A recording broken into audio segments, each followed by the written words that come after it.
Here at this meeting and elsewhere, we've heard a lot about the disaster that is unfolding before us.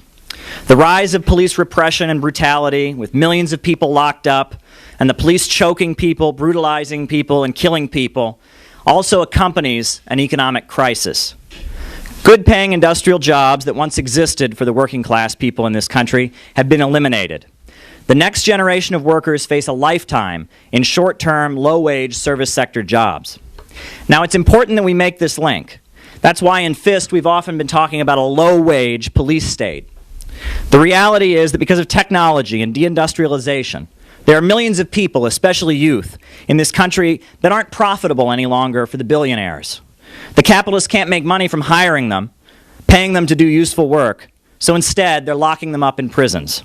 The economic crisis and the rise of police repression are absolutely linked.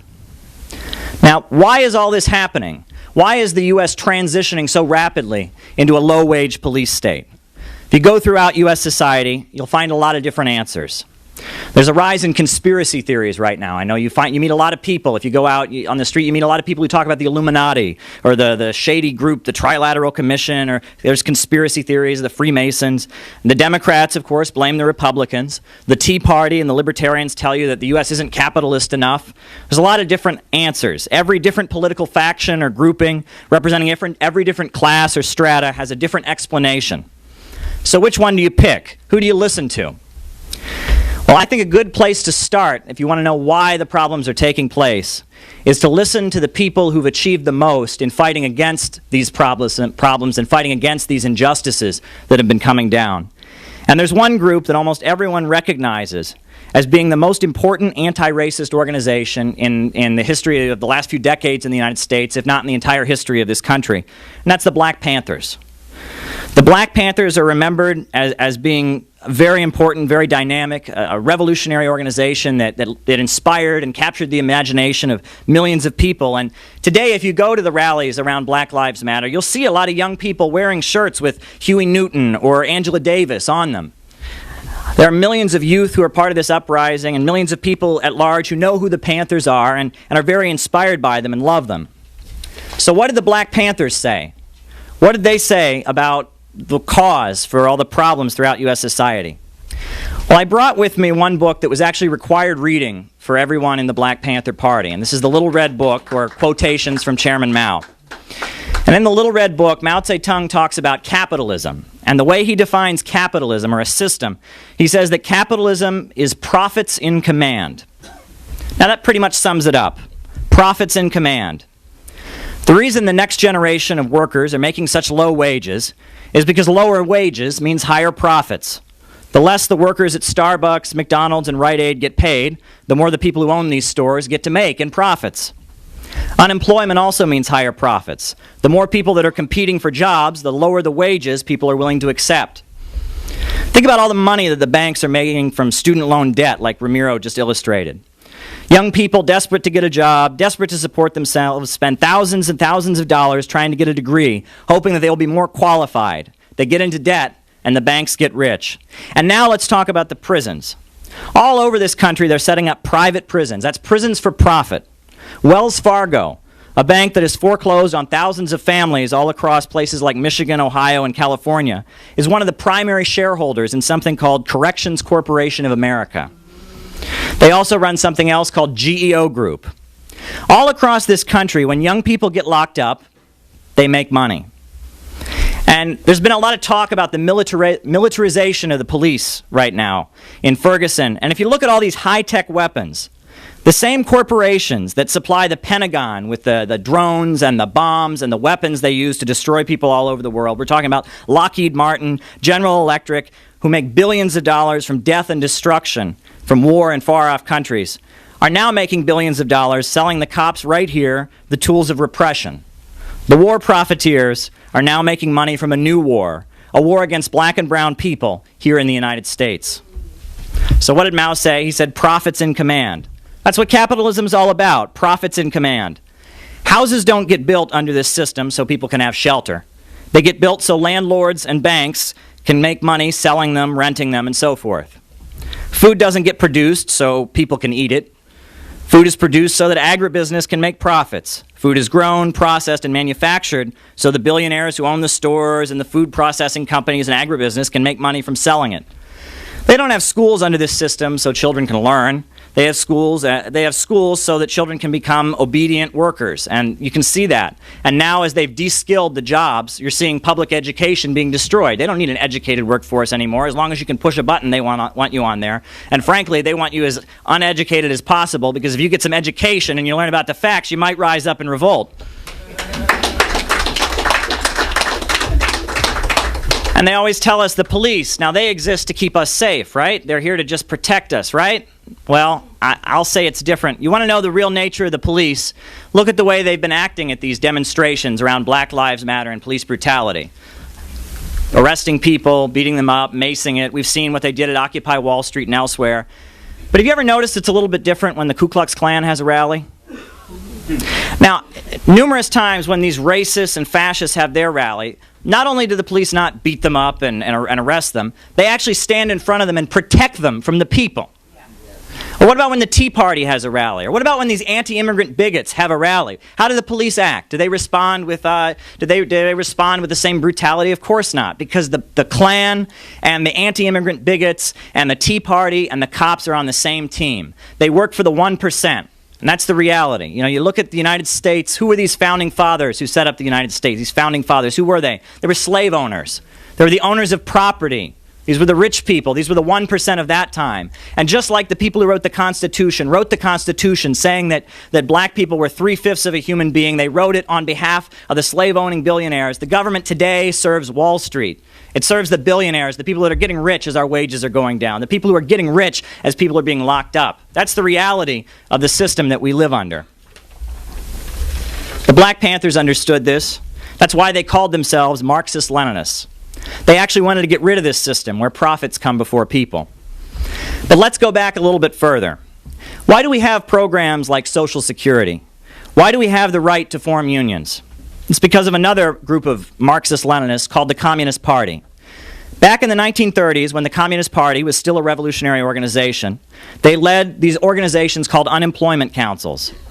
At the time, there was a depression. People were hungry and starving. And the Communist Party went to people and said, don't starve, fight. When a family would get kicked out of their home, the Communist Party would come and break the lock and put their possessions back into the house. Currently, the Democrats like to talk, you hear, like, especially Joe Biden, he likes to get up and say that, you know, the job of the Democrats, we want to bring the good-paying industrial jobs back to this country. We want to bring the jobs back. What they're leaving out is that though the jobs in basic industry were not always good-paying jobs. Back in the 1920s, people who worked in steel mills, garment factories, auto plants often made poverty wages, about the same as what fast food workers make today. But the Communist Party organized them. All across this country, they had sit-down strikes, where workers occupied their factories and refused to leave unless they got better wages and the recognition of a union. The Communist Party back in the 1930s, the Black Panther Party of the 1960s, 70s, and I think early 80s were both able to achieve what they did, winning great victories against the bankers and the billionaires because they were armed with the science of Marxism Leninism.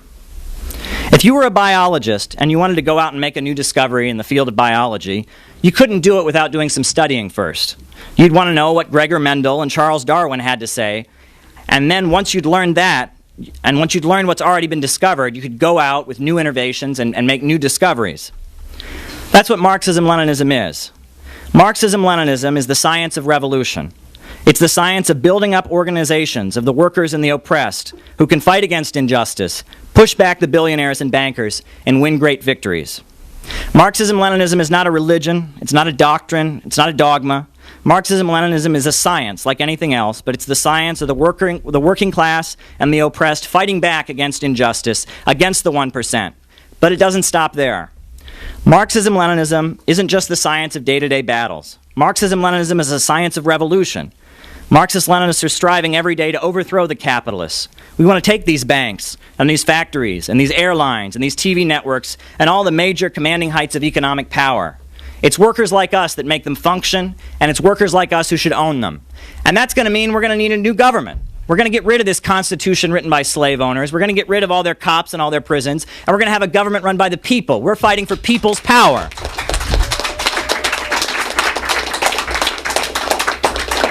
Socialist revolution means no more prophets in command. It means organizing society so everyone has a job, and everyone is included in the process of building up and building a better life for the people. It means a society where we can make sure no one is hungry or homeless. It means a society where the government is actively mobilizing the people to fight back against racism, sexism, and anti-LGBT bigotry, and trying to eradicate every form of oppression. All over the world, there have been countries that have had victories, and they've kicked out the global capitalist system, or imperialism, which is capitalism in its global stage. And all of those countries have achieved great victories in winning liberation for the people. You look at Cuba today, the highest life expectancy in Latin America. Everyone can see a doctor when they're sick. No one is unemployed. Great strides have been made for women's rights and women's liberation and the struggle against sexism and patriarchy. You go to the socialist countries of the world. The Soviet Union, when it existed, one of their greatest achievements, I think, was the support they gave to the black liberation struggle in the United States. At the time, there was Jim Crow segregation in the South. Not only did the Communist Party the U.S. Communist Party align with the Soviet Union, have demonstrations against it, they actually had demonstrations in the Soviet Union against racism. They had rallies in Moscow and Red Square with signs that said down with Jim Crow and down with the Ku Klux Klan. And that level of solidarity was very, very important. Now, at one point, Robert F. Williams, who was a leader of the NAACP in Monroe, North Carolina, he was fighting back against the KKK with arms, and he had to flee the United States. They were trying to put him in prison after a shootout with the Ku Klux Klan. And where did he go? He went to Cuba. And he went to China, another country that had recently had a revolution. And from there, they were able to broadcast. In the South, they had Radio Free Dixie, and he was able to broadcast messages calling for revolution and calling out the capitalist and the racist system. You know, great things have been achieved, but every country that's ever had socialism has still been surrounded by capitalism. There's still been capitalism there, and as a result of that, they've never been able to fully flourish. Only when capitalism is brought down at its center, and I'm talking about right here, its center, imperialism, only then will we be able to see socialism blossom into the truly beautiful and amazing thing that it can be. And that's going to require a world revolution. It's interesting, you know, people tell you that communism is a foreign thing. I remember one time I was waiting for the bus when I was living in Queens. There's a guy who walked up to me. I was wearing a Hammer and Sickle t-shirt, and he said to me, you know, why are you wearing a Russian symbol? Well, the Hammer and Sickle is not a Russian symbol. The Hammer and Sickle is not a symbol of a country. It's not a foreign symbol.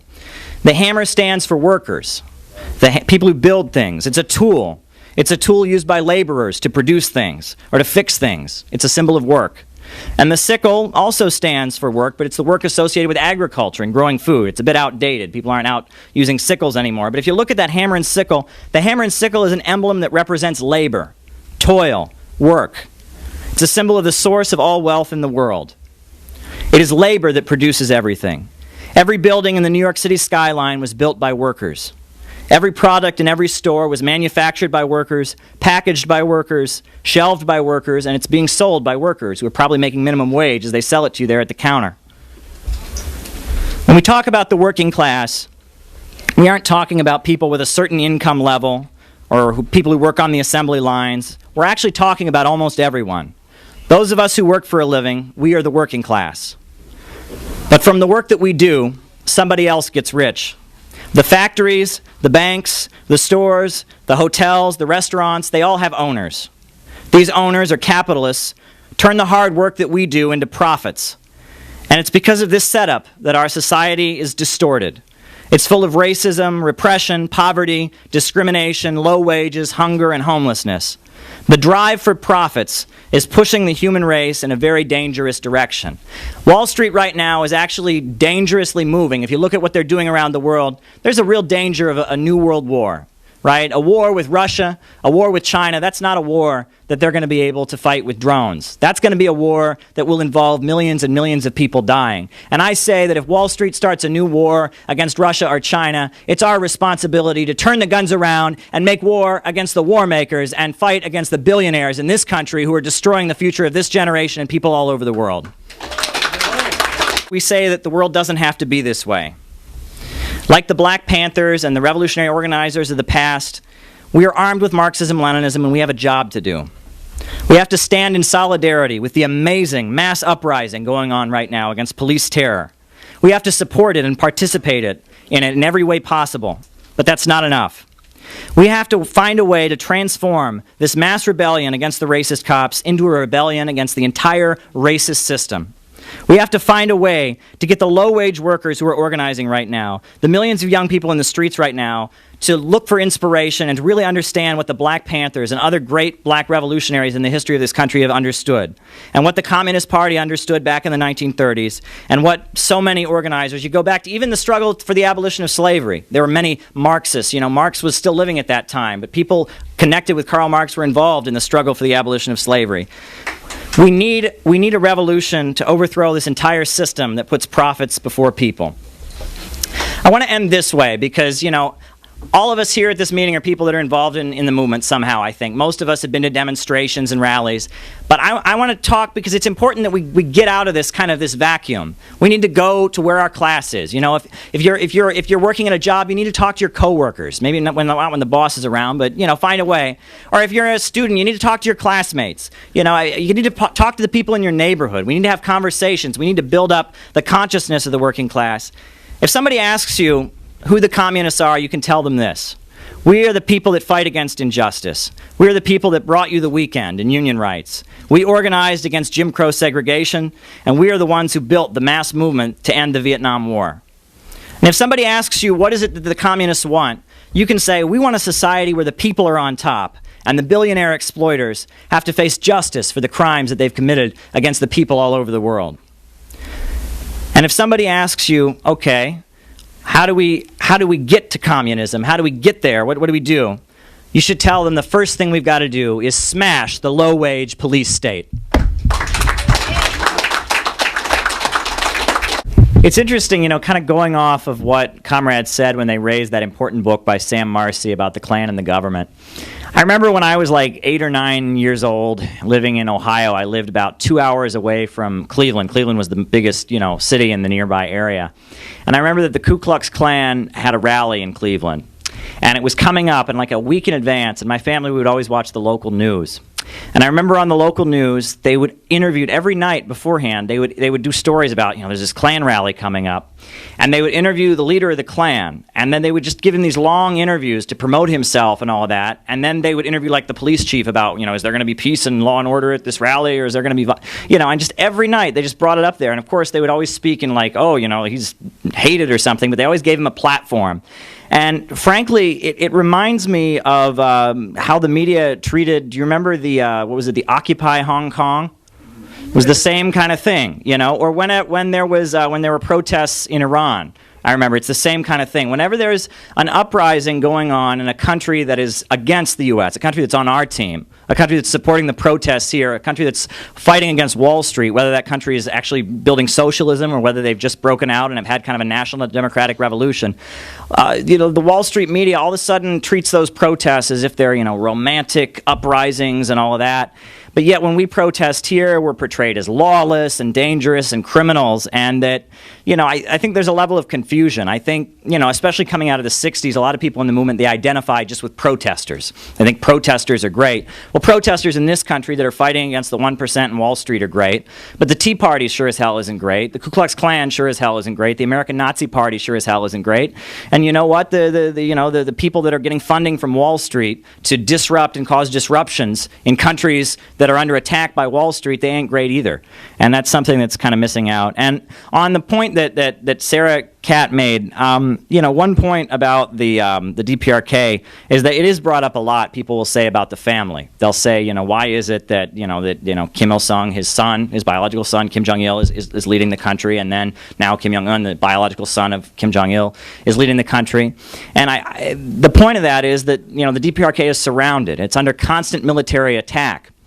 And we know from the history of the collapse of the Soviet Union and a lot of the socialist countries of Eastern Europe that one tactic that the imperialists use when they're trying to bring down a socialist country is to divide them.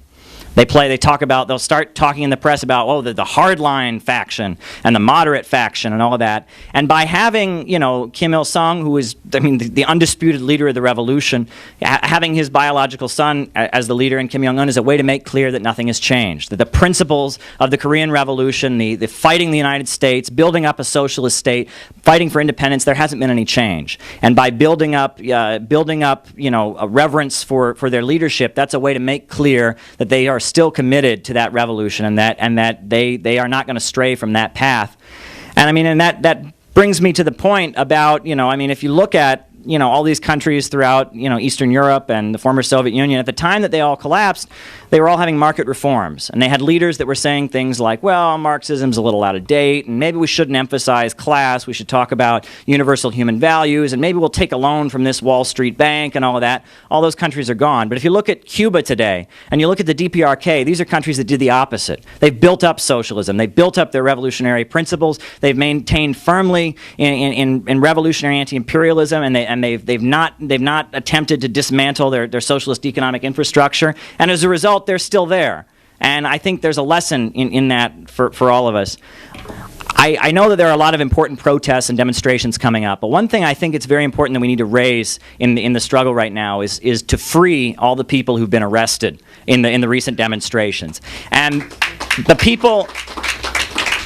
It's important to point out, what they're doing with this bridge incident. They've got the faces of people, and there's some kind of, I guess they call it a manhunt or whatever. That's very scary. They're very much trying to play up that protesters are dangerous, and we need to overwhelmingly be clear that all people who've been arrested in these demonstrations, no matter what political tendency they're from, no matter what they allegedly did, they need to be freed. Amnesty for all of them. If they can free the cop who choked Eric Garner to death, they should be able to free anyone who's participated in the righteous demonstrations of the people. And we need to be on the forefront saying that, because frankly, one disappointment, I don't see that at rallies. I don't see that demand being raised at the demonstrations. And that's one important contribution that we can make as FIST and as Workers' World Party and as revolutionaries. That's one important contribution we can make. And I wanted to correct myself, because I believe I kind of misspoke earlier when I said something about the way communists operate.